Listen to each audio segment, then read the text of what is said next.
Ladies and gentlemen, boys and girls, fight fans all over the world. My name's Robert Huddleston.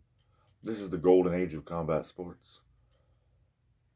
And in the golden age of combat sports, we are going to discuss the season of Apostasy and Heresy. You don't know what Apostasy and Heresy are, do you? I'll tell you. It's the least that I can do. Apostasy is when you leave a religion, and heresy is when you speak out in direct defiance of the religion. And as blasphemous as it is to refer to combat sports as a religion, we're going to use that allegory. And our community is just full of heretics and apostates. What are you talking about? What do you mean?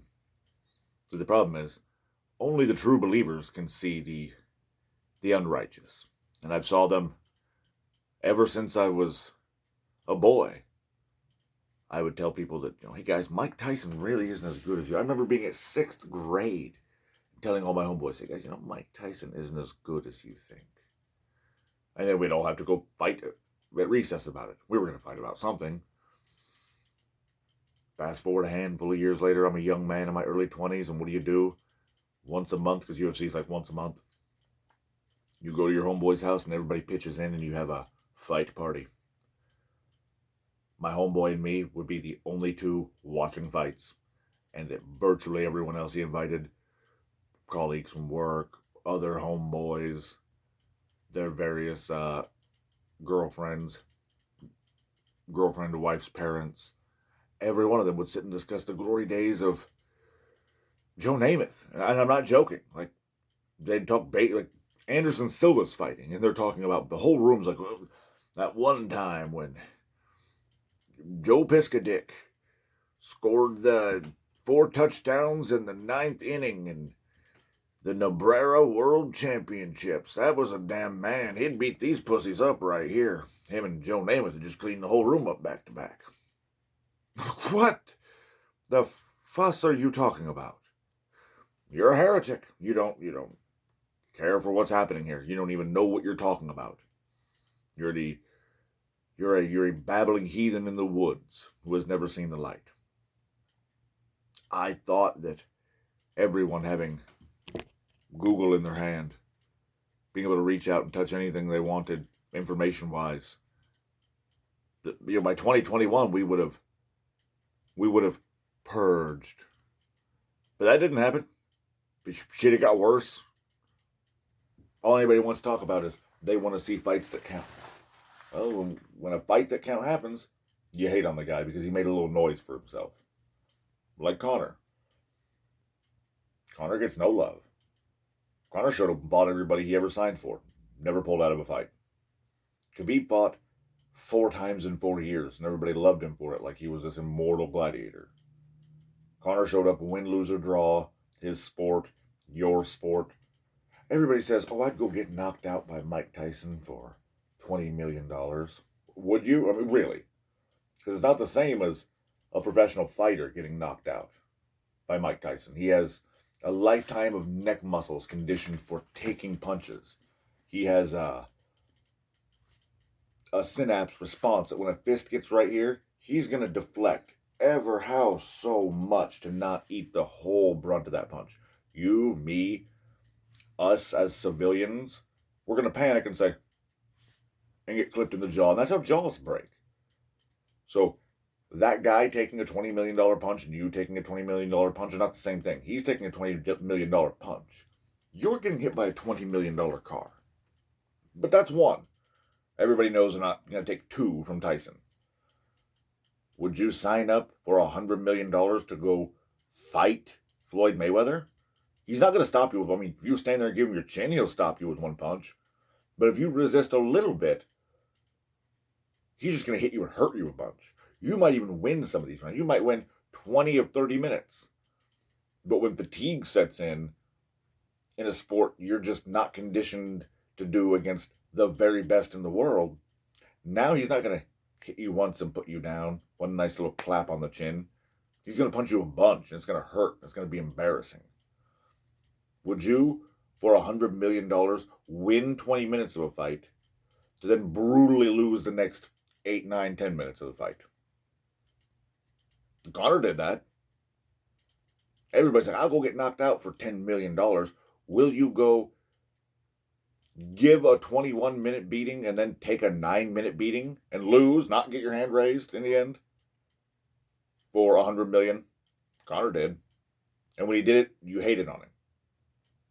You thought it was number one bullshit. Didn't care that Khabib took off like the same amount of time pulling out fight after fight after fight. Khabib's this immortal warrior who's clasped his hand and prays, wears a gown and is so humble and is so nice. Except he's also a rough Dagestani who has been linked to like a dozen gang actions. The most famous thing Conor was hated for was throwing the dolly. Why did Conor get on a plane from Ireland and fly mad all the way to New York, get off of a plane, get in his whatever car he chose to have, the fastest car you could have at the airport, fly down to the arena to chase down a bus full of fighters to accost them with a handcart? Because a day before that, that same humble, noble, lovable Khabib rolled up on Conor's friend Artem, put a hand on the back of his head, kind of gave him a little rough, and had 20 dudes surround him. Nobody cares because more often than not, when you put the camera in front of Khabib, he says the right thing. Now, Khabib did show up and win all the fights. I'll give him that. I don't think he beat all the best out there. I don't think he's the GOAT. He won every fight he was in. Can't take that away from him. But that doesn't mean he's not also a scumbag. Same thing happened with certain ex-El Presidente. Regardless what he did, he said things that hurt people's feelings. You can see the tweets today. Thank goodness so-and-so is no longer here. I didn't like the way he said things. He was so disrespectful. Thank goodness we have so-and-so now. But I don't like the things he did and is doing currently. So Conor fought an old man in a bar. If I'm buying the whole bar a drink, and some mean old man's like, fuck you, I don't want your drink. I don't need your drink. We're going to fight. Okay, $100 million in the bank or not, me and that old man are going to fight. What? How horribly disrespectful. You guys hold that over Conor and not Khabib mob actioning another guy. It's how they presented themselves. You like the optics. The sport's full of these guys. The sport's full of guys making money. There's whole companies out there. MMA Corner, Blue Corners, Bloody Elbows, and they're ran by guys who don't like fighting. Never have good things to say about fighters unless it's about how they're being not paid. Spent the whole year of 2020 trash-mouthing Dana as Dana pulled off one fight card after another when no one else could put a room full of chairs together. Guys who make a living writing about the sport Dana not only built, carried, and saved this year. Guys who make a living. And then that, so much, like Trent Rhinesmith posted what he made writing for Bloody Elbow. And it's like 50 grand. He's like, see, I'm not some rich this and this. I'm just working because like, you trash-mouthed a guy who built the industry you're making money on for 50 grand a year. You don't even like fighting. You're just here. If you look at him, he seems to like wrestling. If you go listen to Josh Thompson and Big John, they got a show. Big John is intelligent off the charts. Just has all the wrong take on everything. It's only made bearable by Josh Thompson then is not very intelligent and has all the wrong take on everything. So it appears like a good cop, bad cop when it's bad cop and dumber bad cop. So that leads me to, here we are. And we have a Paul brother signed to fight Ben Askren. Greatest high school wrestler of all time, former Olympian, world champion mixed martial artist, fighting a guy 15 years his junior, I believe. little bit bigger than him. Maybe just a bit more saltier in boxing, but not much. How fun does that seem? No one's happy. No one. People want to see Paul get beat up, and that's about it. Same with his brother. Secured himself a fight with Floyd Mayweather, the greatest of all time, right? Everybody loves it that Floyd's going to beat Paul up, Logan. Everybody hates it that Logan gets to fight Floyd Mayweather. And they're mad that it's happening. They're just happy he's going to get beat up. So, what's the moral of the story here? My whole life, I've found people in the micro, in the macro, making a living on the sport. People who actually did the sport. There's a handful of like MMA union dicks.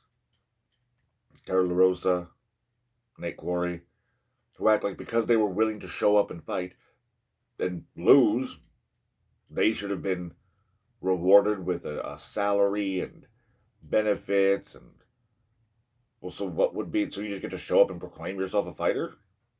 Well then, okay, put me on the roster. I'll show up and lose 3 times a year if my day job is to collect a stipend to go to the gym and get health care. The league's full of fighters that don't like fighting. The media is full of writers who don't like fighting. I'm half skeptical about sometimes some of the guys who run leagues when I hear them say things that are, dare I say, juxtaposed to Dana, but usually Dana's spot on, again, whether you like him or not. His accomplishments speak for themselves. So here we are in the season of Heresy and Apostasy. How do you actually feel about fighting right now? Can you name the heavyweight champ in boxing? In the UFC? Can you name the heavyweight champion in ONE? Do you know where ONE is located? Have you ever even heard of ONE FC? Watch Submission Underground? Watch Bare Knuckle Boxing? Didn't think so. If you actually liked fighting as much as you claim you did, you'd watch all of these. Because the only real requirement for a fight fan to tune in are 2 worthy, deserving opponents who are eager to fight. Now, that could be in a strung up ring in your backyard. That could be at the MGM Grand. Doesn't matter.